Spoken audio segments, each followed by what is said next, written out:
Propaganda by the Seed is a joint collaboration between Edgewood Nursery and the Soulcast. To get 10% off of your Edgewood Nursery order of plants, seeds, and trees, visit edgewood-nursery.com and use Soulcast at checkout. And if you want to support the Soulcast, you can go to patreon.com/SOLEONE. Now, before we get into this episode, let's hear from some comrades in the Channel Zero Podcast Network.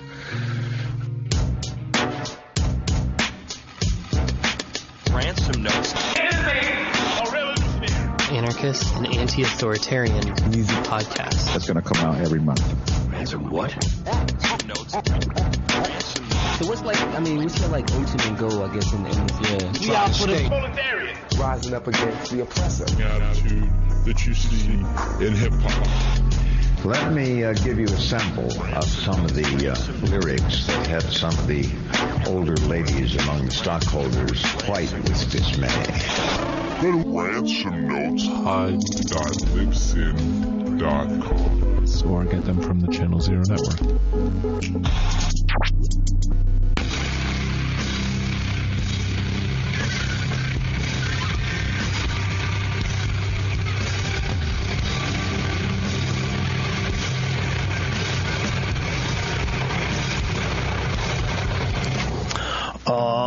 Yeah. Hey, Sweet Potato, or Yam for short, from the Food Forest Network. Welcome to Propaganda by the Seed with me and Aaron. Thanks for taking the time to talk some shit with us. Hey, I'm glad to be here.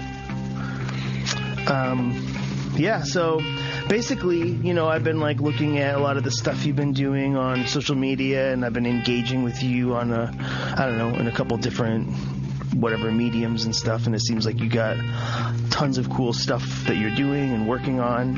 And because it's doing food forestry in the South, it feels like, fucking Mars to me or something. It's like an alien planet or something. I'm really excited to hear what that looks like down there. So thanks again for coming on. So maybe it seems like you got your hands in a couple different projects. So I was wondering if before we geeked out on plant stuff, we could sort of talk about these various food forest projects that you're working on. Yeah, absolutely. You already mentioned the Food Forest Network, and that's something that's kind of been around in a fledgling form for a while, and only in this past year have we really started to get our shit together and start to get a bit more public about it. But basically it's an effort to share seeds and plants and skills, but even more so lessons learned and particular models from different sorts of community food forest projects around the so-called U.S. So we're not necessarily saying anything bad about the traditional community garden model. It's great for what it is, but it has its limitations. And so kind of our focus is different sorts of projects that try to engage the community at a larger scale. So you've got in Bloomington, people do a once yearly giveaway of thousands of trees. In Austin, a bunch of people got together and did a more municipal route where they got permission from the city and even some funding from the city to transform a whole park into a food forest. And just kind of the Food Forest Network is a way to sort of share those different models and offer some lessons learned, some mistakes made, some successes, and also just physically share stuff within bioregions as much as possible. So right now we're mailing out a bunch of sweet potato slips to people in whatever zones those are perennial at. So unfortunately, I don't think we can send any to y'all up in Maine. But and then the other project is where I actually live at, which is sort of a node of the Food Forest Network, or it's a participant in the Food Forest Network, and that's called the Indian Bayou Food Forest. And that is an indigenous-led effort in ecosystem restoration and food justice. And it's actually on the same bit of land that was where the Loe La Vie, one of the places where the Loe La Vie Water is Life campaign against the Bayou Bridge pipeline took place. So the pipeline actually runs next door to us here because due to our resistance, they decided it was cheaper to just reroute rather than have to mess with us on this particular property. Most of the actions were actually, far away in the swamp or something like that. But this 11 acres here, which was formerly rice and crawfish field, and sugarcane is the other big crop around here. Formerly big monocrop, and we're transforming these 11 acres into like a food forest and also a production nursery. That's so fucking cool. I'm curious, are you still sticking with any rice? Well, the thing about rice, so the answer is no. I've never grown rice personally, and my understanding of the reason that they actually flood the fields isn't because rice needs to be flooded. It's because it's really sensitive to weed competition, and the water is just to keep the weeds down. But you could grow rice, in a non-flooded situation if you have another method of weed control. But yeah, here the rice is almost a secondary crop. They grow it up to full size, and then at some point they sow the field with crawfish eggs, and then the crawfish grow up to full size eating the roots of the rice plant. And then they harvest the rice as well. Wild. Yeah. Going back to the Food Forest network, that sounds really cool. It sounds like something I would like to get projects that I help to organize involved with. How can new projects join the network? It's very informal. I mean, kind of right now, like the sort of meeting point of it is a Twitter account at Food Forest Network without the OR in work. So Food Forest Net WK. But in terms of being part of the network, it's like, anybody that we send seeds to or that sends seeds to us is part of the network.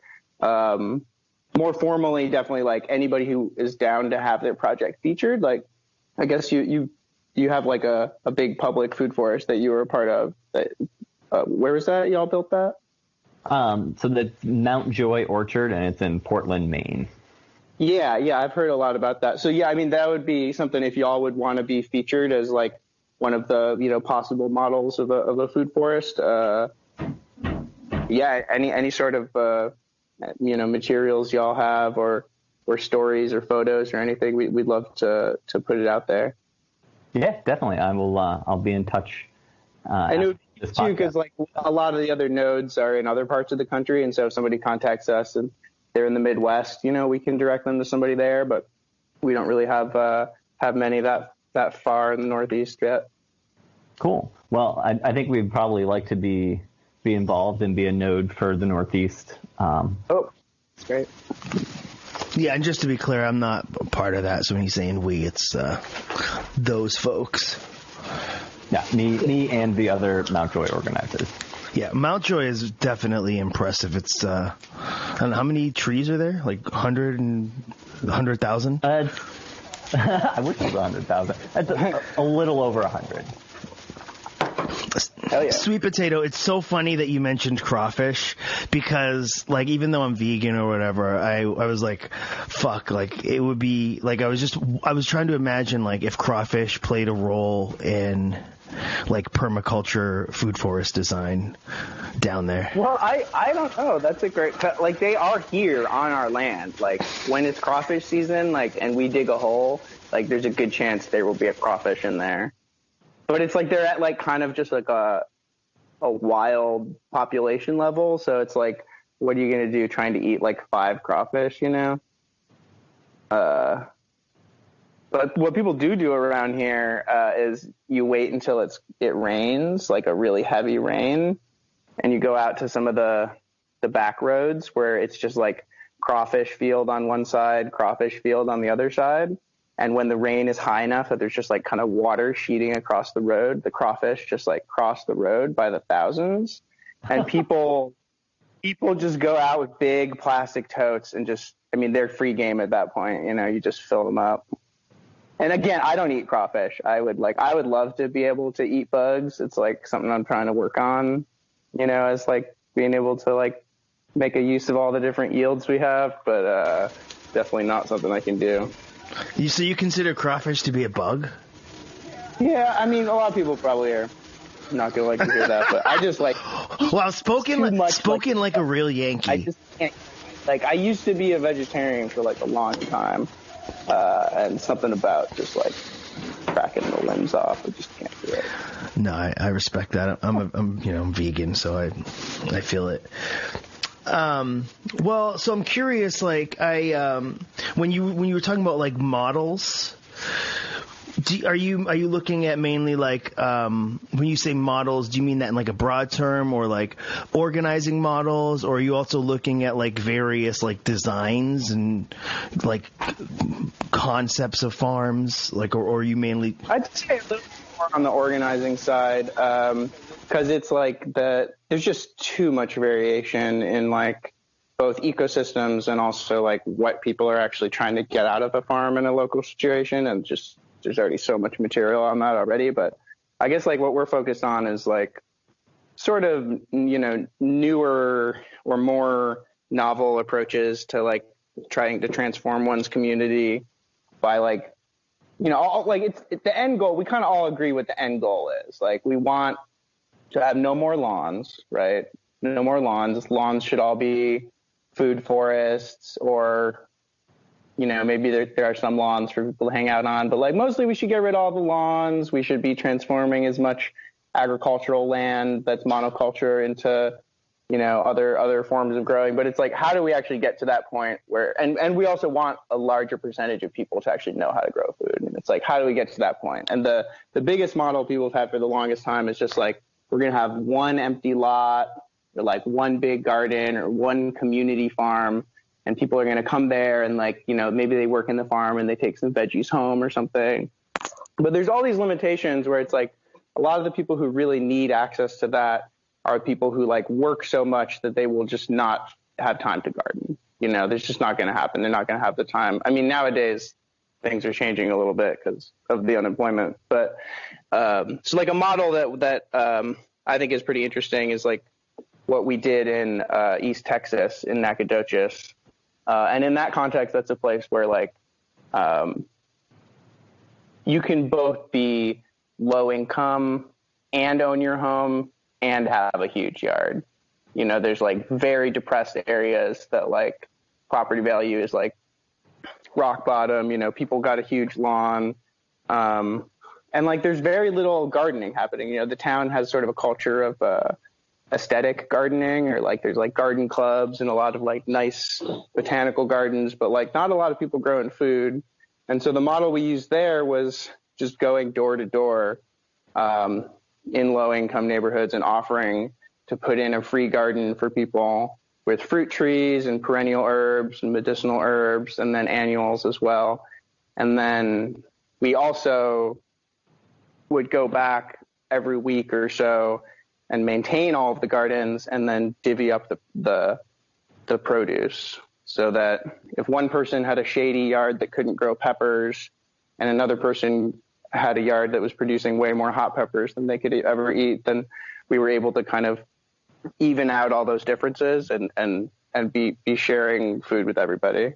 And unfortunately, that project sort of petered out due to sort of like a college town dynamic of like volunteers graduated and moved out, and there's like fewer and fewer people to maintain the gardens. But most of them are still there, you know, and we still stay in touch with the people who have them. And, you know, fig trees keep getting bigger every year, even if no one's taking care of them. So, you know, that's one model.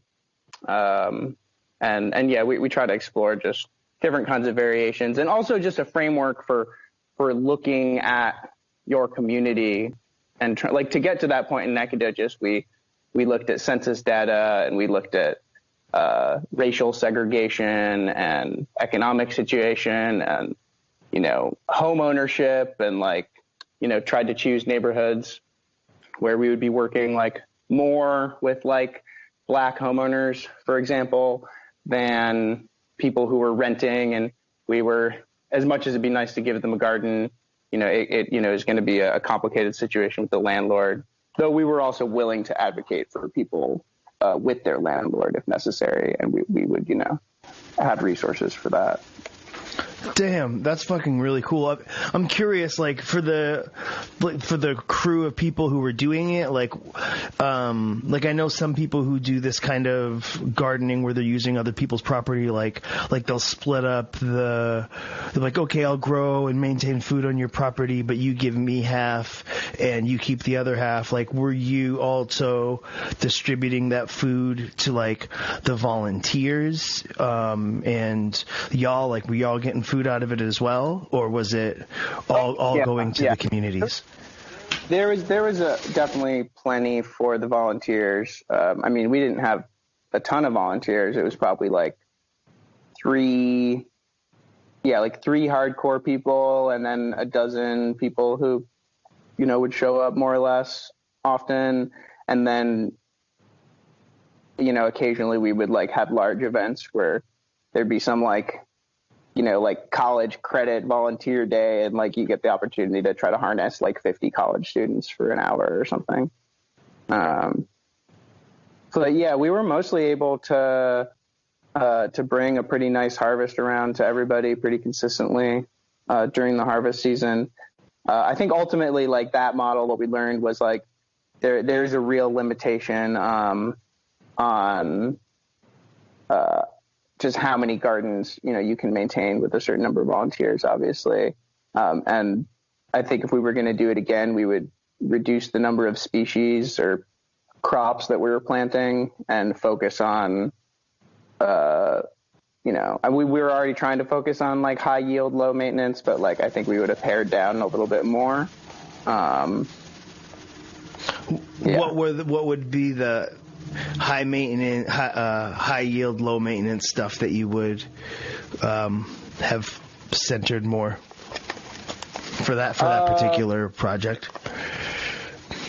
Well, we were already trying to center the things like the figs and sweet potatoes and okra, and in terms of tree crops, like the figs, moringa, pomegranate, jujube, all those things do pretty well and are pretty low maintenance in East Texas. I think our issue was, we were also trying to be a little crowd pleasing and like grow tomatoes for everybody too, and things like that. And that was something initially we were trying to not do, and then we ended up moving towards it because people wanted those things. But like right now, for example, there's a recently formed group in New Orleans called the Lobelia Commons. And it seems like, we've been sending them some like, seeds and seedlings and stuff from Indian Bayou so they can distribute it there. But it seems like their focus right now is okra seedlings, which I think is like perfect. Like okra is like the best in the South that I've come across for like any annual. Just like you just poke the seed in the ground and like that's the end of your effort. It's like bugs basically don't touch it. It just towers over all the weeds. It's a C4 photosynthesizer, which for folks who don't know just means it's like has an additional, as opposed to most plants, which are a C3 photosynthesizer, it has an additional carbon in each iteration of its photosynthesis process. So it's just a more efficient photosynthesizer. It grows fast. I'll rave about okra all day as far as like annual of choice down here. That's awesome. Hey. Aaron, have you grown okra up here? Can you do that? I have not. It can be done. Pretty difficult just because, like, obviously okra loves heat, and there's just not enough heat or necessarily season length around here. So you have to start really early, and you need like a hot microclimate. Yeah, the thing with okra, you want to seed it when the soil's pretty warm. So I haven't even tried to seed it yet, and I already have like beans and sweet potatoes and peppers and tomatoes and all kinds of things growing already. And like, I'm probably going to wait a little bit just to start the okra. But with how warm it's been staying during the winter down here, it produces well into November. And it's the heat tolerance that really makes it like good for us. Cause like especially if you have like, you know, your irrigation's not that great. Like it's pretty drought resistant too. And like, you know, we can barely even grow tomatoes here in the summer. It's more of like a winter crop or you've got to grow it in the shade or something.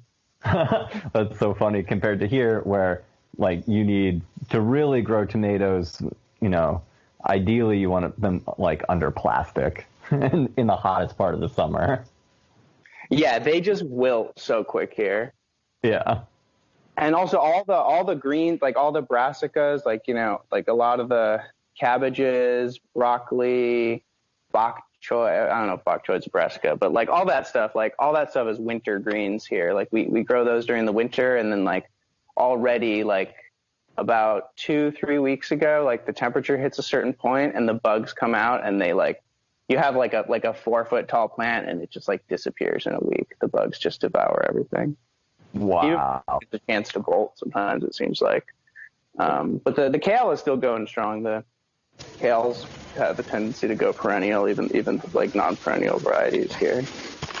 Do you, I was looking at FTP Farms out of Atlanta. I was like looking at their site, and they were talking about a polyculture of growing okra and sweet potatoes together. Is that something you do? Oh yeah, for sure. 100%. We put sweet potatoes pretty much under almost everything, or like in with everything. Cause like, I mean, first of all, okra like grows pretty tall and fast. You know, so it'll quickly get up to like, you know, 4, 5, 6 feet. And the sweet potatoes are going to stay down at like maybe like 6 inches high. They just kind of trail as this like long vine ground cover. And so we put them in all our beds just as a weed suppressor. And as a green too. That's the big thing that people forget about the sweet potato, is that the leaves are nutritious and delicious. They're better than spinach, for sure. That's awesome. Yeah, I feel like I had some like perennial yams or something last year that have the like floating tubers or something, but they didn't. Yeah. Yep. Dioscorea polystacca, the yamberry. Did you get anything from those, Aaron? Yeah, I got a fair amount, not a ton, and I have a bunch of improved varieties that that I'm just kind of getting going, that have like a branching root structure, so that you can like harvest the tuber on the bottom without killing the plant. Oh, nice. Yeah, that's what I like about sweet potatoes, is how easy it is to just like eat most of the potato, but still leave like enough to connect the roots. Just leave it on the ground. Yeah, they're pretty amazing. Yeah, and just so nobody, gets mad and like tweets at y'all about it or something, I know that sweet potatoes and yams are like a different plant, but I say that my name is sweet potato, or yam for short, like almost exclusively to troll people who like. Because you're botanical pedant. Yeah. Because you're a Yankee. Like, well, it's my name, so I can say that it's short for that. All right. So you were talking about how the Indian Bayou Food Forest project is like indigenous led. I'm curious, like, what that sort of meaningful solidarity like looks like, how like what that looks like. Yeah, I mean, it's sort of an evolving understanding of what that looks like as a food justice project. Because initially this was a pipeline blockade, And like we're technically a nonprofit, or we have a nonprofit status, and the person who founded the whole project is an indigenous woman named Cherie Foytlin, who's been a major figure in the environmental justice movement and the movement against the BP oil spill in general in Louisiana for a while. So it's kind of rooted in a lot of those connections. So, we have permission from the local Atakapa Ishap people, whose land this particular 11 acres is on. And yeah, as we're kind of only now beginning to even get up to the point where we have any degree of a surplus or anything. The first year or two of the project was just like establishing the trees and building out the infrastructure and everything. But yeah, now we're kind of exploring how we can stay connected with those same environmental justice communities in the area, like the Homa, east of here a little bit, and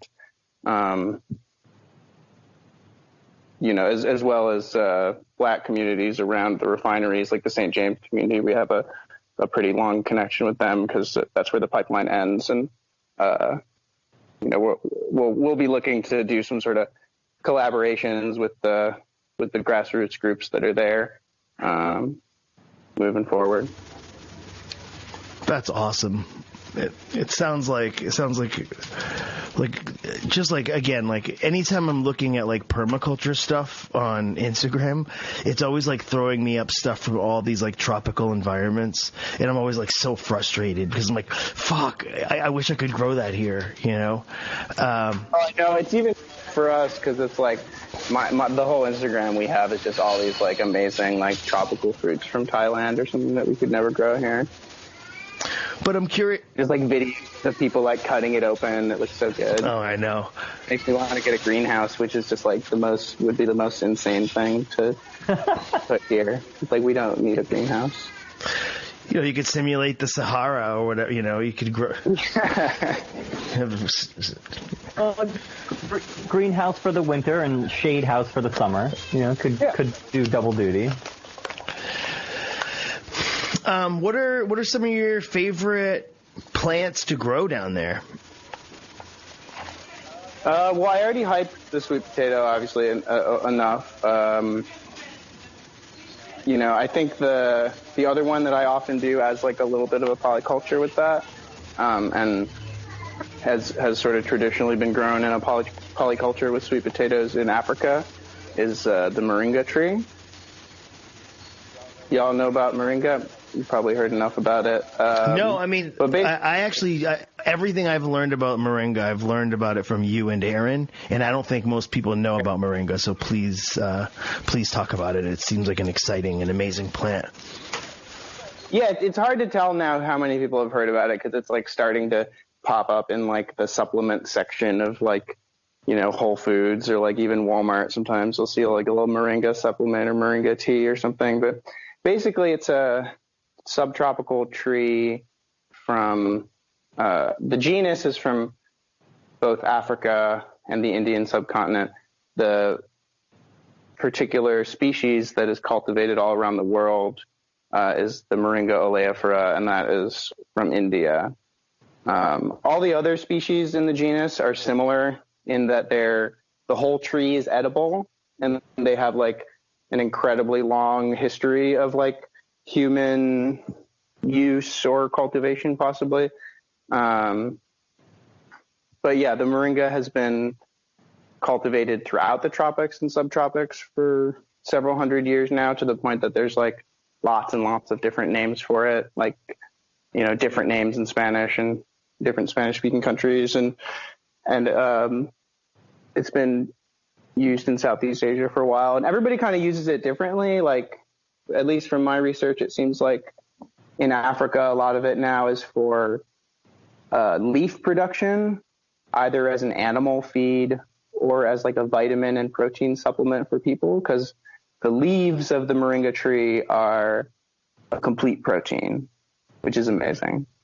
And they also have like one of the most complete hosts of like the most complete like collections of vitamins and minerals of like almost any vegetable. Like it's pretty up there. If you actually look it up online, you're going to find a lot of really too good to be true kind of like infographics. They're like, Moringa has 7 times the calcium of milk and 12 times the like all this stuff. And if you actually look at it, they are comparing dry weight of Moringa to wet weight of everything else.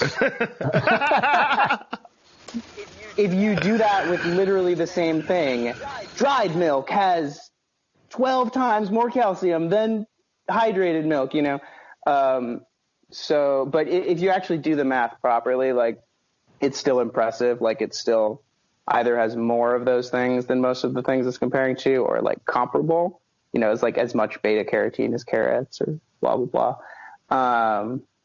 And so, yeah, in Africa, it's mostly used as like a dried powder food supplement, often for breastfeeding women to like get their vitamins up and everything. And as like a large scale chicken feed.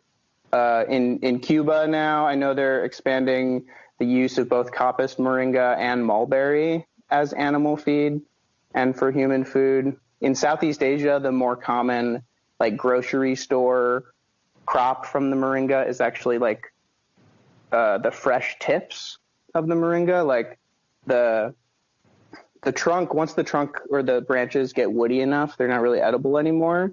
But like the first like week or so when they come out, they're still fresh enough you can just like crack it off like an asparagus or something, and they'll be like as thick as an asparagus or whatever. And the more you crack off the tops, the more the tree is going to branch. So you end up with an incredibly bushy tree, and you just like go out and you grab just like handfuls and handfuls and handfuls of these like tops. And the tree is kind of spicy when it's fresh. When you cook it, it loses some of that kick, but it's like you almost don't want to eat too many fresh leaves like without a drink of water or something. It's got a little bit of a kick to it, and I think whatever that is what keeps the bugs away. And then lastly, in India, I think the most common crop is actually the young seed pods, which they call the drumstick. They call it drumstick tree. It's one of the names for it in English. And those like I've had like some of those traditional dishes, and it's really good. You like cook the whole bean pod, and then you kind of eat it a little bit like an artichoke leaf or something. Like most of it is like nice and savory and edible, and then you kind of just sort of like peel away the part that's like too solid to eat. Wow, yeah, I'm looking at these photos. It looks like Aaron has this tree crop that he loves called Tuna sinensis. Did I say that right, Aaron? Yep. Kind of has similar like looking leaves. Kind of looks like a bamboo forest or something. Like the photos I'm looking at online, the way it grows, it almost looks like has like the same vibe or something. It has a really light green color. Yeah.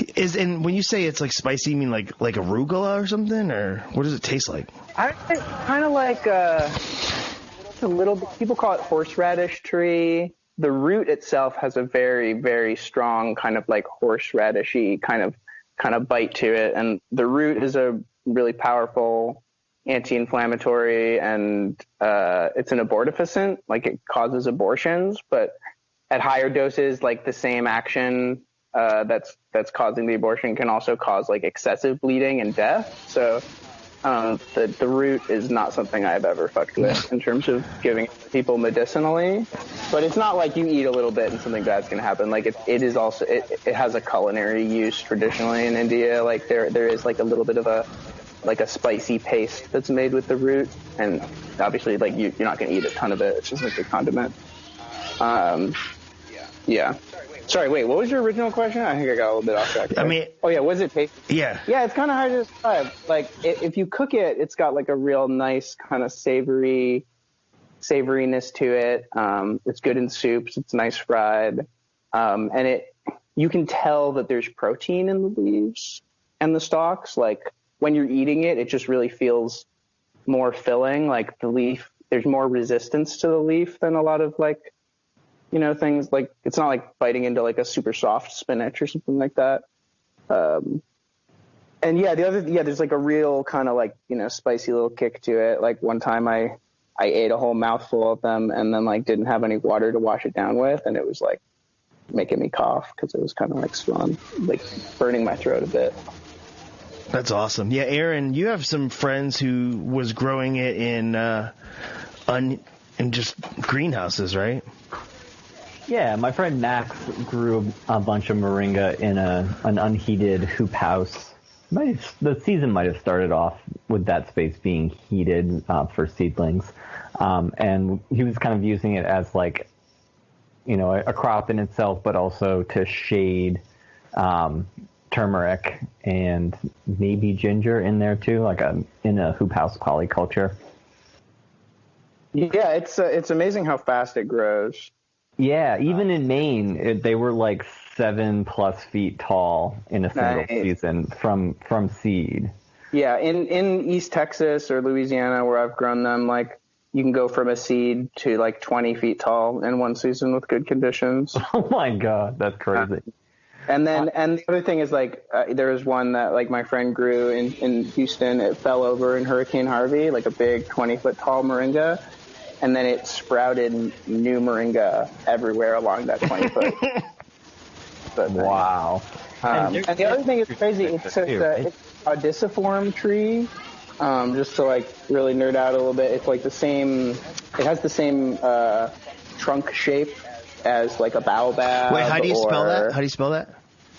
Caudiciform, like CAUDICIFORM or something like that. So basically, it's like that fat trunk, that bottle-shaped trunk, like a baobab tree or maybe like a tupelo tree or something. And typically, it's a adaptation. They're not necessarily all related to each other, all caudiciform trees or whatever, but basically, it's an adaptation for drought. The moringa is like definitely leaning towards being a desert plant. You know, it can survive super high rainfall as long as it's well drained, but it's very much desert adapted. The caudiciform trees, the reason the trunk is like that is because it stores water and it's actually on a year-long cycle. So the tree is kind of like bringing in water slowly throughout the entirety of the rainy season, and then just throughout the whole dry season, it just slow releases that water from the trunk. And so it's amazing. One time I cut a branch of moringa, probably a 2-inch thick branch, and I tossed it on the ground because I was just harvesting I wasn't trying to propagate it. And I came back months later, literally like at least 3 months later, and because of all the grasses and stuff, it had never contacted the ground. It had never put roots out, but it had put out all new branches going straight up, and all the leaves were green. Wow, that's wild. Just from the water in the trunk. Yeah, it's a wild tree. Yeah, the other thing to say about it is that the seeds themselves are really powerful medicine. People use them for all sorts of things. They're an anti-inflammatory. They're like a pretty effective painkiller if you've got arthritis or something like that. And beyond that, they actually purify water. And that's been like clinically proven that it has a flocculating action, which means it kind of absorbs or like sucks the bacteria to itself and they get stuck on it. 99% of bacteria are removed from a sample of water with just like a bunch of moringa seeds in it. And I've tested it with other things too. I want to see if it removes lead, but it definitely removes sulfur. We tested that. Wow. Are those whole seeds or do you have to like grind them up? The studies, like the university studies, which are mostly from like universities like in Africa, like remember one in Ghana, I believe. They use a powder and like kind of stir the powder through and then let it sink and then get the water out. But I did it with just seeds, just like 3 seeds and a cup of water. And it's like, we tried it with well water from Florida, my cousin's house in Florida. It was like so sulfury, like you can barely get near it. It's just like, you know, that super eggy smell. and we left the seeds in there, and then it completely removed that flavor just after an hour. Wow, that's really interesting. Yeah, it's dope. Well, I mean, but I think to actually try and, if there's anybody out there who's listening who has the capacity to actually do some real testing on what kind of heavy metals or other contaminants it might flocculate, that'd be dope. Yeah, and you might try doubling up with the Clorox bleach and injecting it into your bloodstream. Yeah, hell yeah. Oh, man. Yeah, that makes me, Aaron, I sort of fucked up building that greenhouse. I'm behind on it, but it's like, as soon as I get that up, it makes me want to throw some Moringa and Okra in there. Seems like a really awesome, especially for vegans, like a perfect kind of weird-ass plant to grow. Oh, yeah, definitely. Yeah, and the thing is, it is actually way more cold hardy than, like, a lot of other things that you kind of think of as being limited to the same zones, like, because it'll grow back from the root. It'll die all the way down, and as long as the root itself doesn't freeze solid, it's fine. It'll come back. And they're real sturdy. Like, one time I was, like, growing them a bunch at the apartment complex I was living at, and I was in this, like, long-running battle with the apartment manager about how much stuff I could grow. And I, like, dug up part of the unused part of the parking lot at one point and, like, grew a bunch of stuff. And, like, grew a bunch of Moringa and, like by the parking lot. And she got my friend who was, like, she got him to, like, tear it all up. And, like, he drove, like, a little caterpillar machine over one of my little mound beds that had Moringa in it. And they came right back. Crazy. That's what she gets. So it's an anti-gentrification plant as well. Yeah, I mean, yeah, there's some real tenacious shit you can plant if you really want to mess with people, right? That's awesome. Moringa's not actually too bad. You could, if it was getting out of control, you could pull it out pretty easily. Yeah, and it's kind of attractive, so it's actually could work the other way. Yeah. Well, what are some other, like, plants that you're growing in food forests down there? Well, bananas are great. I mean, we're kind of on the edge of the zone where bananas will fruit consistently. Like, basically, if we have a rough winter, they're not going to fruit. They're not going to die, but the stalk needs to be a stalk for 13 months or so in order to fruit. So we have a ton of bananas growing here, and they're probably all going to fruit this year because they all survived the winter. It was a super mild one. And that's great just as, like, because we're starting with, like, basically a field, like a completely ruined agricultural field. And we also can't grow in all, like, 10 of our 11 acres because it's set so low, and the grading, I think, was meant to be a flooded paddy, so that 6 months out of the year, approximately, like, if you, like, put a boot down, your boot print will fill with water. Oh, I don't know anything about that. I don't have any areas like that. So the only thing that grows in any of those areas is, like, grass and, like, dock and, like, these different weeds. And there's, like, right now there's blue verbena, which is, like, a beautiful kind of bluish purple flower that there's a native variety, but what grows here is a Brazilian variety, and it has some similar traits to lavender, so it's nice to have around. That grows everywhere, and it can tolerate those wet conditions. But basically, in order to utilize any of that land, what we need to do is build it up somehow to get above the water line. And so we're looking into renting some heavy machinery to dig some ponds and then put hills adjacent to those ponds. And then we're also just bringing in, like, huge truckloads and truckloads of wood-based compost and making these big hugel beds that can kind of rise above that muck and, like, get some forest stuff established. But yeah, we got citrus growing. Mulberry trees are super exciting because, like, obviously mulberries are great, but the young leaves are also a really good, they're good for humans, and they're also a good animal feed. And you can coppice them, so you keep them cut at a short, manageable level, and you just get a ton of leaves from them. Hoping to be doing a little bit of that once we get ducks. Yeah, we get a ton of watermelons later in the season, growing, turmeric, and then just trying to like fill in all the space with like beans, squash, basil, different things. That's awesome. It's definitely a different set of plants down there, Are there any nut trees you're growing? Are there nut trees that do well down there? Pecans? Well, we're trying to hazelnuts. Yeah, pecans would do good. Right now we haven't started pecans just because they take so long to get to fruiting stage that we're kind of like, we kind of want to do the spoiled thing and just buy a bunch of 10-year-old trees or something because we don't have a huge amount of space. We wouldn't put in a huge pecan orchard, but good like 5 or 10 of them would be incredible. So I think we're just going to try and invest in some older trees, save ourselves a few years. We planted maybe 30 hazelnut bushes here, but we didn't even manage to get the most southern variety or whatever. So they all survived, but it's anybody's guess if they're going to get enough cold to actually make fruit. That's awesome. Is there anything you grow in the water? I don't know, up here, willows. Yeah, I mean, we planted hundreds of willow trees already, and we're probably going to plant hundreds more. And we planted about 100 cypress trees because we saw a lot of beautiful, gigantic, ancient cypress trees get cut down out in the swamp when they were building the pipeline. And so it's nice to at least plant a few here.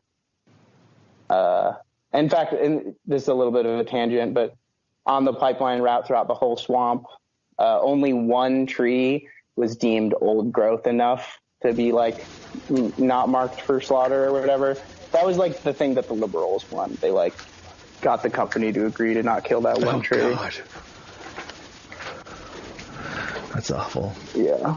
But yeah, the wet areas are a real struggle. Right now it's just sort of a big field. So, it's nice. We never have to really worry about things drying out too much. Once we dig our ponds, we're going to be establishing a pump system. We already have one pond, so we're going to start with that one.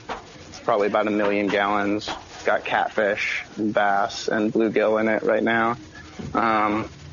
And something bit me when I was swimming in there, so it might have been a snapping turtle or something. I don't know. It kind of nibbled, but anyways, yeah, we're going to put a pump in there and set it up so we can both use the pump to aerate the water so we can have a better fish situation, and then also direct that fertilized fish water onto any of our beds. So right now we're just trying to get the funding together to actually get a nice pump and set up all that kind of irrigation and everything. And then we're growing catfish. It's gonna be great. That's so cool. Nice. What do you feed the catfish? Right now we just have some stuff we buy at the feed store. It's just catfish food we toss in there every day, either early morning or late in the evening when it's kind of cooler. But that is something that I'm kind of interested in exploring more. I mostly know about plants. I'm only now starting to learn about the fish stuff, and we're all hoping to get ducks. And I know that the catfish will eat the duck poop. So that's one kind of cycle that you can get going. And I'm also kind of curious what other things we can grow here that would really be good for the catfish to eat. I was thinking it maybe be interesting to plant a mulberry tree right next to the pond, and then you just shake it and all the mulberries fall in. But that's only good for a few months out of the year. So we'll probably always end up supplementing with a little bit of the purchased feed. Yeah. That's awesome. I'm wondering, whenever I think of culinary stuff from the South, I always think of chicory, chicory and coffee. So is the chicory that I think of, that I associate with down there, is that a wild chicory? And is that something you're using down there? I've never really grown that. I definitely think of that as being maybe something that shows up in the forests around here, and The spot we're at's a little bit strange. We're kind of, if you look at range maps for a lot of things, we're really just like right off the edge, like where the map is drawn to like accommodate the fact that like this whole area of southern Louisiana like used to be much more wetland, I think, than it is now. I think that the rivers and the wetlands have, with all the damming and everything, it's not so much anymore. And so it's like possible to grow a forest here and whatnot. But I think like historically, that's not even what really was here. That's awesome. I mean, this is sort of like a generic kind of question, but I feel like with all the coronavirus shit, it's like pretty much all I really think about these days is just food. It's like all this stuff has just made me like hone in on like, God, I just want to get really good at food and developing these systems, and the fucking end of the world looks totally different than I thought it would, and whatever. And so I'm just curious, like generically, what's like your, obviously something drew you to wanting to like get really into food forestry and agroforestry and all that stuff. I feel like you touched on it a little bit, but maybe if you could just speak to like why food forestry. Let's see. I know it's like so generic and obvious, but at the same time, it's like sometimes the most generic and obvious shit is really interesting, Yeah, I mean, I feel like the thing that really is exciting to me about it is just like the fact that like, I don't know. I tell people it's kind of like Napster for plants. Like you can just give a plant to anybody. There's just endless. They just keep growing, like you can just like propagate something. Like I remember I did a little bit of math about like banana trees because we're making an infographic for, how to propagate banana trees. And like, banana is like almost like a big perennial grass or something. It's not even technically a tree. And it like, you have the central stalk and then these other little pups shoot up from the root ball. And you basically go and you just put the shovel in between the mama banana and the pup, and you just like cut the pup off. And as long as you get like one little bit of root with that, then it'll take when you transplant it. And each banana is going to produce like as many as like a dozen pups, maybe more per year. And so if you let a banana grow, it's just going to like form a clump and just sort of an ever spreading clump as they shoot off more little pups and get wider and wider, and the root ball grows. But like, yeah, I did the math, and assuming each banana tree gives you 5 pups each year, and you keep all your pups and you propagate from all of them, you start from 10 trees. In the 5th year, you have like 77,000 trees or something. So like the headline for that infographic, or one of the headlines, is like destitute dole. Like why more?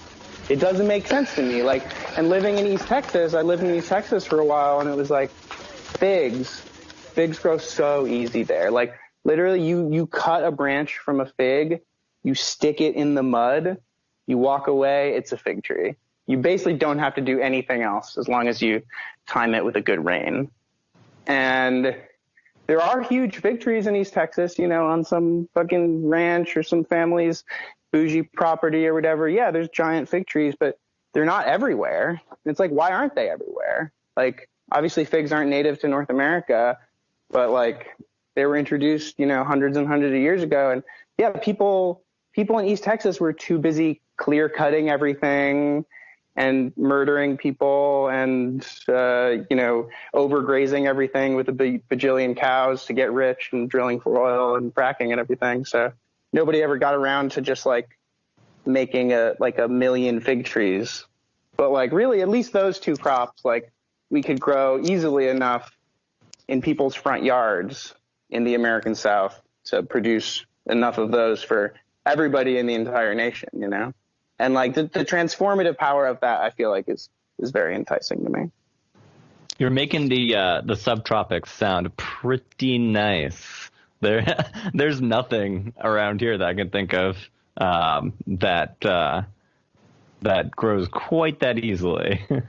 And mulberries too, like it's a little bit trickier. Like some of the really prized varieties, like the Pakistani mulberry, are much harder to propagate by cutting, but mostly just like a regular ass mulberry, like, yeah, you cut a branch, put some rooting powder on it, like you got yourself a new mulberry. That's so awesome. I've always like, mulberries just always seemed like, I don't know, like just trees to just create hell on your property. But it just seems like this year, mulberries and chestnuts are the big trees. All the, I don't know, revolutionary food autonomy people are talking about are chestnuts. And it's like, fuck, that would be so cool to have bananas, figs, and moringa growing in your yard. It's awesome. Yeah, the other thing I'm really excited about here is avocados. And like, I don't want to talk about it too much because like I'll be like hyping my avocados, and then all it's going to take is like a little bit of a rough winter or a little bit of like just too much of a high wind and a hurricane. And like, avocados, like once they're down, like they won't sprout up from the root or something. Like they're a pretty sensitive tree. But we got like, I think 21 growing here on the property right now. And some of them have fruits that are already like pretty big, like maybe like little clementine sized avocados hanging off them. So I'm super excited for that. There's just nothing else that has that much fat in the fruit. Yeah. And I mean, then are you a millennial? Like, do you put it on your toast? My wife had avocado toast yesterday. It was funny. Anyway, yeah, I mean, it's kind of weird. I was imagining all these things we could be doing at a farmer's market this year. It'd be like, this would be our first year come fall that we'd be ready to be at a farmer's market. But it's like, I don't want to be at a farmer's market right now. Like, I know a lot of them are switching to CSA format, or, just like telling people to not like be as close to each other when they're shopping or whatever. But I was initially thinking like smoothies was going to be our thing here. Like we got moringa, banana, avocado, like mulberry. Like that's a good smoothie right there. That's a damn good smoothie. Do you grow pawpaw down there?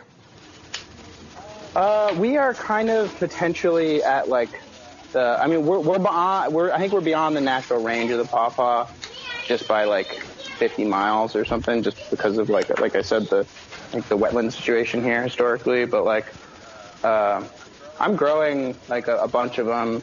They all seem to really struggle in the heat. And I think I made the mistake of not putting enough of them under the shade. I think here they like really need some pretty deep shade, but I've seen other people growing them pretty successfully. We're just such a big open field. We have one tree line on one side of the property, and like that's the only spot they have any chance at. That's awesome. Yeah, I don't know. It just seems like they do well down there, but I guess not. I think, they like heat here, but it's like, that's because it's freezing here. Like saying things up here, it's like, things like heat. You mean it's going to be more than 70 degrees in July? Oh, shit. Yeah, I don't know. Aaron, you got any more plant nerd questions for Sweet Potato? I'm sure I'll think of some in like half an hour, but nothing's coming to me right now. Okay. Well, yeah, I guess like, my only other question would be just about food, because you come from up north, is where you were born, correct? Yeah, I'm from upstate New York. Yeah. Originally. So like, what are some of the main differences in growing, doing like food forestry down there versus like, I assume you learned about this stuff. Fire ants. Say what? It's just fire. My whole life is fire ants here. my workflow on any given day is like do a particular thing, like either until I just get real tired, or it's just like, oh, the sun's way too hot now, I got to get into the shade, or it's like get swarmed, take a break. Like, you know, if you get more than like 2 or 3 bites at once, it's like, okay, it's time to take a break, because like they will fill up any pot. You know, right now we're expanding our nursery and like building an actual floor for it. That's like, before we just had pallets on the ground, and that wasn't enough distance. You know, they'll just fill up your pots. Any raised bed, any disturbed soil, any tree you plant, literally anything, like the fire ants, they'll come. Even if you put down fresh compost, like 1 day, sometimes 2 days, there's a nest in it. It's amazing. What about leeches? Wow. Are there just leeches like falling off of trees? I have in fact come across some leeches. That's not as common of a thing, for sure. More out in the swamp, definitely we would see some of those. But the fire ants, like, I think they're a good thing. I'm not going to try and spread them any faster than they're already spreading or anything, but like, they do eat ticks, so that's a plus. And they're kind of like, they serve sort of a similar role to like a deep accumulator.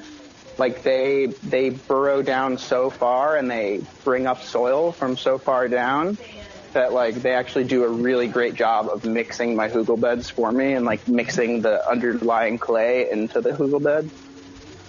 That's awesome. You triggered me though. You said the T word. You don't have deer ticks down there, do you? No, we. So you guys just have peaceful ticks, loving exactly. ticks. Yeah. Like you don't have any like crazy tick-borne illnesses, do you, or is that like a fear? Well, I don't know. I definitely have found way fewer ticks here, in particular in South Louisiana, than like as close as like 3 hours away in East Texas or something. Like I definitely know folks who have gotten diseases in East Texas from the ticks, like the one that begins with a B sounds like bubenzes, or I don't know, whatever it's called. Abiosis? There's so many of them, honestly, it's terrifying. But yeah, there's definitely a few down here. I know, but we don't have Lyme. Yeah, we don't have the Lyme ticks. Well, the babesiosis? I don't know. Yeah. If you want some Lyme ticks, happy to send you some.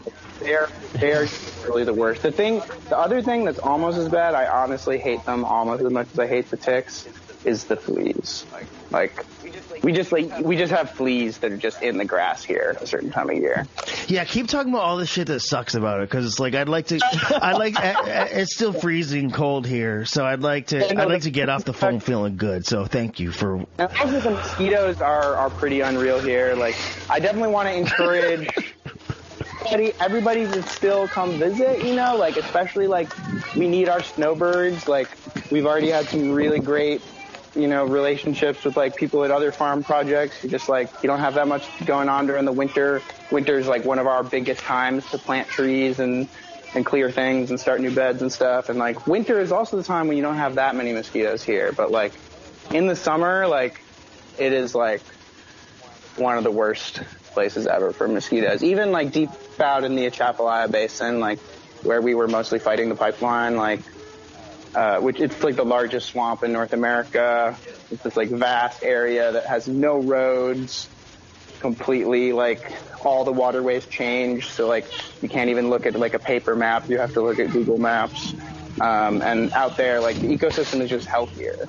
So there's a shit ton of mosquitoes, but it's not as bad as where we're at, just surrounded by like acres and acres and acres of just like crawfish ponds.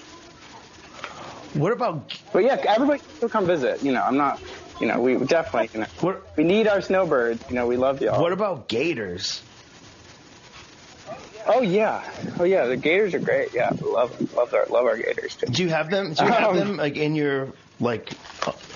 That's a great question. Like, okay, so there's at the very one of the edges of our property is just like you can call it a bayou, or maybe it's more of a drainage ditch, but it pretty much always has water in it. And I hear splashing down there. And I don't know, it's like either big turtles or maybe it's gators, but I mean, yeah, they're absolutely like all over around here. not necessarily on our property, but like out in the basin, like we had camps out there in the basin where we would need to like, from where we live, we'd drive an hour and a half, and then we get in our boat and the motorboat, and then it's another hour in the motorboat, and then you're at the camp. And like, people would bring us, catfish out there, and we would like be all careless with the catfish guts and like toss them right next to where we park our boats. And you come back a few hours later and there's like 6 or 7 baby gators just eating on it. Damn. It's great. Or like, you're just kayaking around out there, and like as the sun starts to go down and they get more active, like they'll like bump your boat from underneath, and you like feel kind of like lifted up by it like swimming underneath you. Wow. It's great. I mean, the snake is what is actually kind of scary. I don't really fear the gators so much as the water moccasins or the coral snakes. The coral snake's the real killer. Yeah. I just love the the aesthetic of just being somewhere and being able to see an alligator. I just think that's like just incredible, because I really haven't, like, I eat whatever Creole. I try to just always cook Southern shit, but I haven't spent enough time just hanging out in the swamps down there. So I might have to. Oh yeah, come down there and go gatoring with you. Yeah, I would actually love it if we had some like near the property. It would make it harder to like have ducks or whatever, but I would lose a few ducks to gators almost just in order to like see that happen. Maybe that's fucked up. You're making this snowbird thing sound pretty nice. Yeah. I'm on down. Yeah, I mean, sacrificial ducks for, the greater good. Gotta break. Hey, like Stalin said, you gotta break a few eggs to make an omelet. Shit. Well, yeah, that's fucking fascinating. I never thought that. Just the concept of having like a food forest revolving around like bananas and figs is crazy to me. I can't wait to see something like that with my eyes. Well, so anything else about, like, we didn't talk a lot about the Food Forest Network. Is there anything else about that project that you want people to know? Like, if people out there are working on food forests, like, are you trying to like get in touch with everyone in the country who's got like, food forest projects going? Like, what's... Oh yeah, the more folks who want to get in touch, the better. We'd love to if folks have like, photos or videos from their own projects that they'd like us to share. We can do that, or just like hit us up. And the thing that's going on right now, just to say it again, is the sweet potato giveaway. Right now we only have purple sweet potatoes. Because we have an abundance of those that we're propagating from. And yeah, we're just going to be mailing free sweet potatoes to people all over the country. I got to check the number. I think sweet potatoes are zones 5 and up. Basically, like anybody zones 5 and up, we'll send y'all a free sweet potato. Or multiple free sweet potato slips. And we actually are going to root them here first. So a lot of times when you buy them, like they just send you the cut plant and you got to root it yourself. But we're going to do that step for people. And if somebody wants to grow it as an annual and they want us to mail it too, then that's great. Just maybe kick us a little bit of postage or something. That's so cool. I love like the Napster concept about food forestry and stuff. It's like when I first moved here, one of the first things I did was got in touch with some other anarchist-minded people in my area. And like the first time we all got together, one friend just brought a shit ton of seedlings, and like once people are around that sort of culture of generosity, it's not so much paying it forward or even putting like whatever mutual aid theory on it so much, but it's just like the gesture of giving someone a plant that could feed them forever, I think is just such a powerful and cool gesture. And, the more of that, the better. I love it. Yeah, hell yeah. Yeah, in New Orleans, I've been hearing from friends that, like, since, everybody lost their jobs, because obviously everybody works in tourism in one way or another, or service industry, like, people have just been expanding their gardens and, like, leaving little, seed packets or little seed starters on each other's porches and just, like, sharing with their neighbors and everything. It's really heartening, honestly, like, the degree to which people actually seem to be realizing, like, we got to work on this right now. Yeah, I know. The toilet paper famine of 2020. I survived. Yeah, well. Yeah, we got to find the people growing the mullein. Just, like, start shipping out the mullein as toilet paper to people. It's really funny you say that, because I was, like, making jokes about how, like, comfrey and mullein are going to be, like, cash crops in the Corona Thropocene, and someone hit me up and was like, yo, like, mullein actually really can irritate people's asses, I guess. I guess there are some people who have, like, an allergy to mullein. I got, like, called out on Twitter for it. Like, my tweet went kind of viral, and then all these, like, plant nerds, like, started freaking out on me. I was like, man, I got, like, 100 retweets on this, and now I got to delete it because I'm giving out bad coronavirus information. Yeah, you're doing the same thing as Trump. Now all your followers are going to have, like, mullein rash. Mullein ads. Uh-oh. Shit. All right. Well, yeah, I don't know. I feel like we're at like an hour and 10 minutes. We've, picked your brain for, a lot of great information and, talked a little bit of shit. I don't know if you have any, parting thoughts or famous last words. No, that's great. I mean, I don't think I know anything else I could share. What about,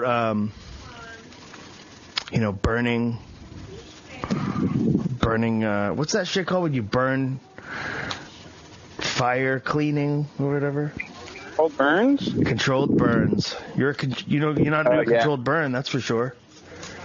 I mean, I don't think I could do a controlled burn in any other ecosystem. Like, we were doing a controlled burn in a place where, like, there was, like, 6 foot high, dead, dry grass, but, like, the actual roots of the grass were, like, in, like, 2 inches of water. And it's just not out of control. We were, like, down on the ground, like, splashing the water from the base, like, up to the roots to try to keep it from spreading in this one spot we didn't want it. But, yeah, I mean, it worked great. We burned a whole area and then kind of used that natural shape that the burn had created to create the contours of a new willow forest. That's awesome. Yeah, I'm trying to do a controlled burn here to clear some ticks. I was ready. That's all. That's all I gotta say. Say what? You're always ready? Oh, have the hose ready. Yeah. I thought you were like, your friends will always be ready. It's like, yeah, anytime you talk to somebody about, like, hey, you want to, like, be around a bunch of fire and burn a bunch of shit, it's like, fuck yeah, let's go. Yeah, for sure. Want to burn some ticks? Let's do it. All right, well, I always like to ask, although this isn't like a soul cast, but I always like to ask people if they have any, like, book recommendations. I don't know if you have any, favorite books you want to recommend. I mean, for food forest stuff, I really love I don't know how to say his name, Eric Thompson-Meyer's 2-volume Edible Forest Gardens textbook. They're like hundreds of pages each, and they have like tons of great diagrams and stuff. And they're both available for free online as PDFs. Like we link them from the Food Forest Network Twitter. And then I don't know, in terms of like some more like theory stuff or something. I'm trying to pick up reread something that I really loved the first time through, which is Raoul Zibecki's Dispersing Power, which is it's like a history of the uprisings in Bolivia that kind of the indigenous uprisings of the Aymara people in the city of La Paz that kind of like paralyzed the whole country and everything. It's great. I don't know what else to say about it, but it's a great book for thinking about like how state formation operates, or like how it can be like dispersed or prevented from ever arising, and once you've gotten rid of it. That's awesome. Yeah, that's out on AK Press. I've never heard of that book before, but I'm looking forward to checking it out now. Yeah, for sure. Awesome. And if people want to, learn more about the work you're doing at the Indian Bayou Food Forest and with the Food Forest Network, what are the best ways for people to track you? Oh, yeah. So the Indian Bayou Food Forest, we're on Instagram at Bayou_Food Forest. And then the Food Forest Network is on Twitter at Food Forest Network, Food Forest Net WK. And also there is a Facebook page for Indian Bayou. Indian is spelled just 3 letters, NDN Bayou. That's on Facebook. That's awesome. Thank you so much for coming on and talking with us and, sharing some information. Yeah, thank you. It was great.